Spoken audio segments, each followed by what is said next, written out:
Okay, Matthew, first of all, tell me about when you started to get into financial difficulties. It was about 3 years ago, August time. My wife was poorly and we ended up on benefits, not a lot of money, and someone gave me a card for someone I could borrow some money off, so I thought I'd ring him and see what that was about. And what was your financial situation at the time? You were working, but your wife was... No, I'd given up work to look after my wife, so it was very dire, the financial situation. And what other avenues had you looked at before you considered borrowing money from this chap? Just about nearly every other legal avenue going, borrowed off family if we could, but we were left with no option. No one, because you're on benefits, no one wants to know. No one wants to take that chance on you because you're tired with the same brush, you're not going to pay it back. End of. So as the man of the house, what kind of pressures did that put on you? It was immense pressure. We had family living at home as well, daughters, and just to get everything for them that they needed for school, for the food, the bills for the house, things like that. It was a very stressful time. And what did you think when you were given that card? Did it feel like a relief? Very much so, yeah, because it was somebody that was going to help me, or thought that was going to help me. It was, so yeah, it was a relief that I could go and get some shopping, I could go get bits in, pay my electric bill, things like that. So tell me about what you did then once you got this card. Did you call them straight away? I called him that day, and within an hour of me calling him, he'd rung me back and arranged to meet him.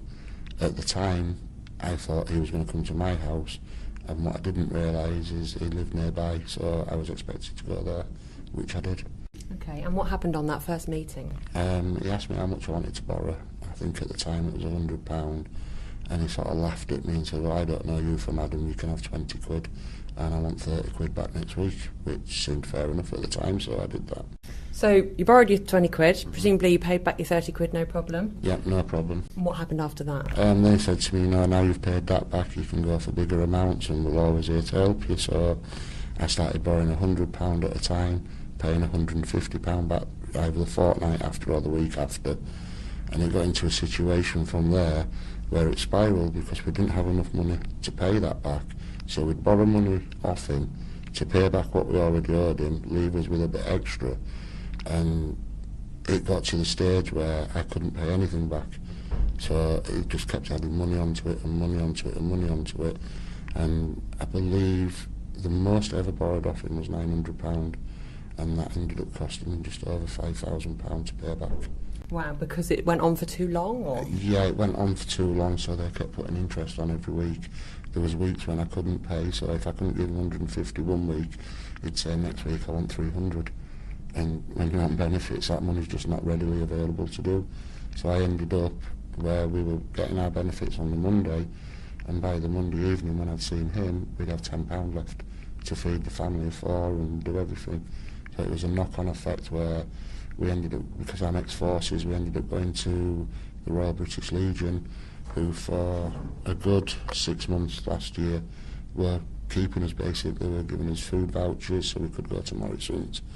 And when he found out about them, he started taking the food vouchers off me because I had no money to pay him. So I think it was about £100 worth, excuse me, of food vouchers that he took off us. Don't know what he did.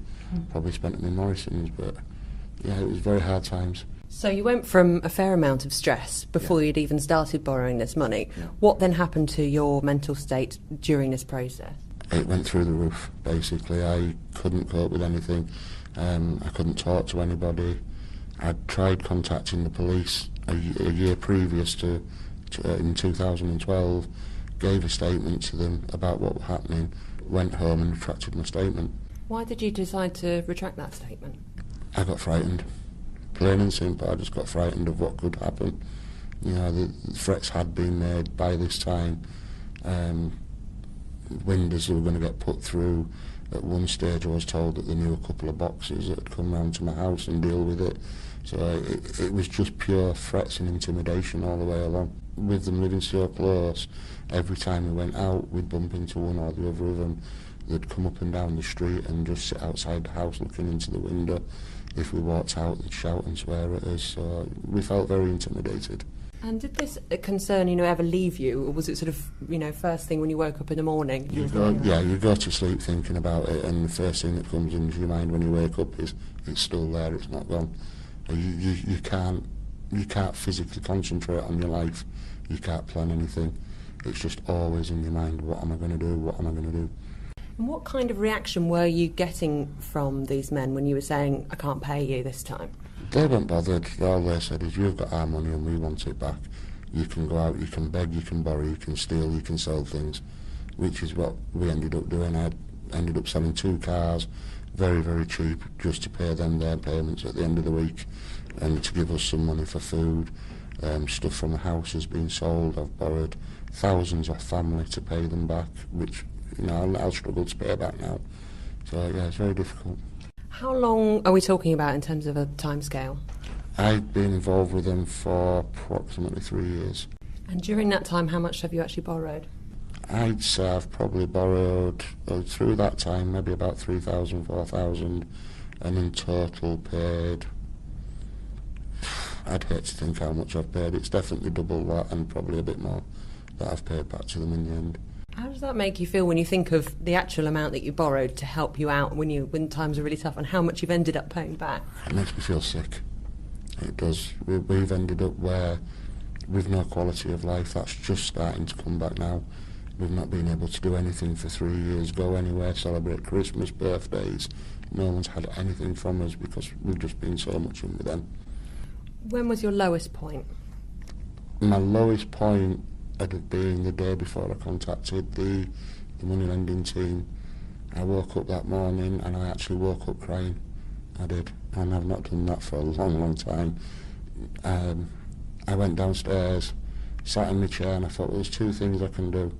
I can either take a lot of tablets and disappear myself, which will get rid of them, or I can report them.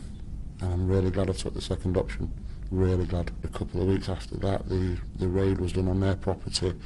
That morning I woke up, opened my curtains and thought, it's all over. I could see it actually going on, and I thought, it's all over now. It's finished. And that was the first good day I've had in 3 years. Yeah, that must have been amazing. What did you actually go through when you felt like that? Euphoria. Literally euphoria. Apparently I was bouncing around the house, and nobody had seen me like that for a long, long time. And since then, through the support of the team and various other agencies and departments helping me, we've come a long, long way in such a short time, to the stage where I can talk about it now, where I know that there is help there, and it's just having the nerve to go to that help. So yeah, that day was an amazing day.